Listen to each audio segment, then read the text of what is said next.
2019, we shouldn't be talking about race. You know, that shouldn't be at our forefront. But we are, and it's sad. It's really sad for us to be standing here needing an organisation to look at race inequality within Wales. So we should be celebrating our similarities and not our differences.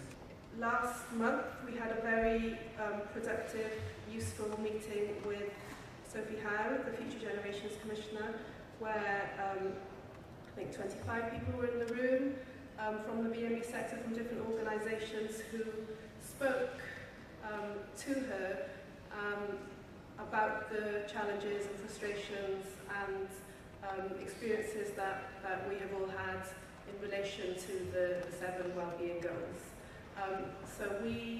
That was an example of a conversation which was potentially quite challenging, but ultimately was felt to be quite productive on both sides, and we plan to go back to that, to Sophie Howe's team, with proposals on how to move those conversations forward. Race Alliance Wales is a national platform, adaptable and fluid in its movement and operation, and in the way in which we deliver services and support to people influenced only by their needs and our resources. RAW recognises that same does not mean equal. Proud of the fact that our focus and aims are not delivered by misplaced loyalties and or party politics. And we make the same demands of all political parties to support us and be part of the solution and not part of the problem. RAW is awake and alert to the ploys of decision makers and remembers the Christmases past, where many pledges and promises were like Santa's sack, far too often empty. As you can tell from my accent, I'm not Welsh, but I've been here 30 years. My son and daughter are Welsh and embrace it and love it. I came to Wales as a firefighter. I was one of only 2 firefighters in the Gwent area, in the Gwent Fire Brigade, which subsequently became South Wales Fire and Rescue Service. I worked in South Wales Fire and Rescue Service for 31 years, and someone pointed out to me the other day that I was actually the first black officer to ride in charge of a fire appliance in Cardiff, and this was the ground I covered on my first call. And sadly, there hasn't been another one since I left 2 years ago, and in the time that I've since gone on to work at a higher level in fire service headquarters. But I also, within the fire service, faced discrimination, and I was determined that when I came to Wales, I wouldn't face that discrimination again. At first, you think, you know, something happens like that, you know, you fight with your fist, but then I realised that you can't literally fight everyone physically, so you need to get educated, and the education is what the ignorant hate. Today marks the Human Rights Day adopted by the United Nations, and the theme for this year is Youth Standing Up for Human Rights. Participation in public life is a fundamental principle for human rights. Young people are seeking to participate in all decisions that have a direct and indirect impact on their well-being. They need to be heard to inform more effective decision-making and achieve sustainable development for all. Young people have always been major drivers for political, economic and social transformation. Ahead of these elections coming, we have seen something really hopeful, and it was unprecedented to see so many BME candidates running for office in this election, which is very inspiring.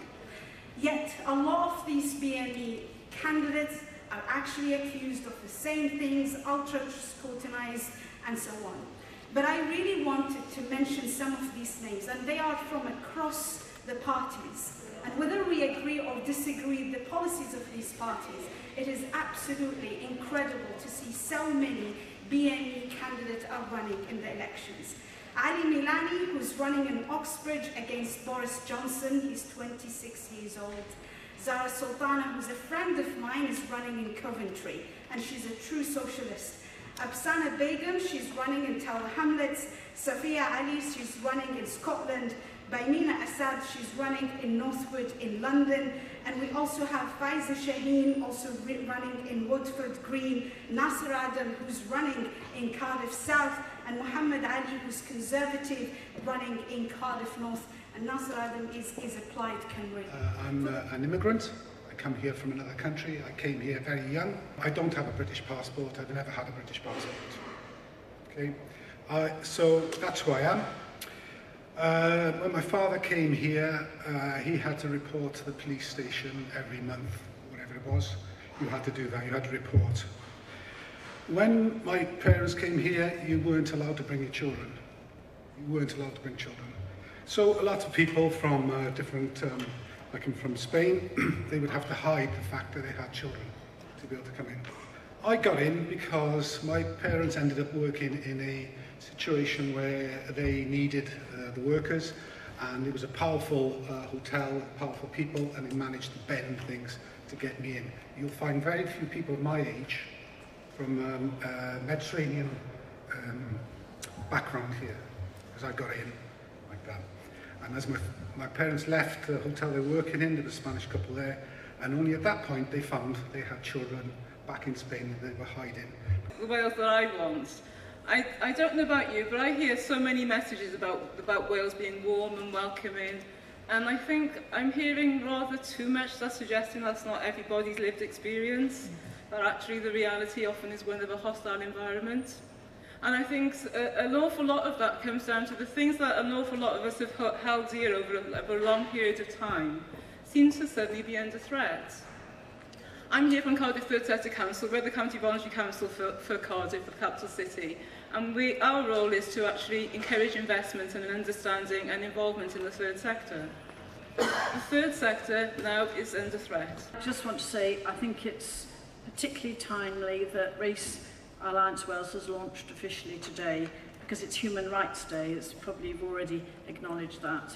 So it's a day which promotes the physical, cultural and spiritual well-being of people globally. So I was very pleased to be asked to sponsor today's event.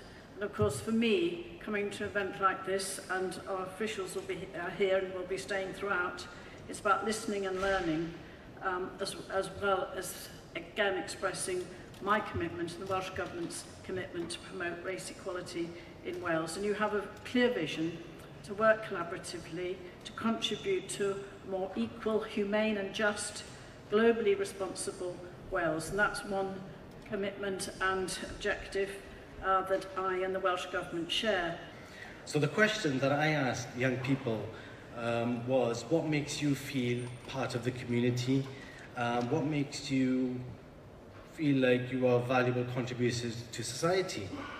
And they were really positive. And they didn't really come up with loads of negatives, however, they did imply, okay?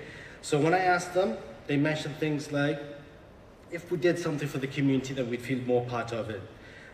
We supported them in, well, we just provided a platform for them, guided them, but they independently, since we started these conversations, they independently raised money for the homeless and the most vulnerable in society. All we did was provide that platform for them to feel like they are contributing to society.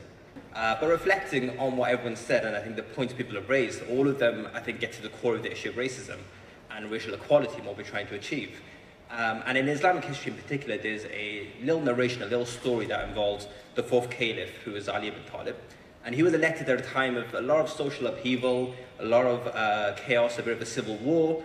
And his inaugural speech was very short. He said, there's a time for words and there's a time for action, and that was pretty much it. And I think that really sums up the issue around racial equality and the conversation around racial equality. We know what the problem is, we know what it looks like, we know how widespread it is, and we also know the solutions. We know what we need to do to challenge it, and we know what we need to do to change things. And the challenge is not so much understanding and putting the case forward, but actually getting politicians, getting communities, and getting everyone involved into making that change. It's the problem of getting things done. So I'd like to end to thanking you all for coming, to thank you all for your support, and to recognise that equality and diversity makes a better nation. Lots of people have talked about Wales being a welcoming nation.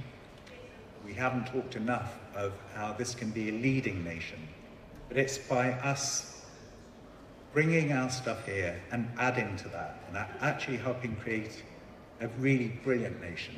So let's celebrate that a little. And that's it. Thank you for coming.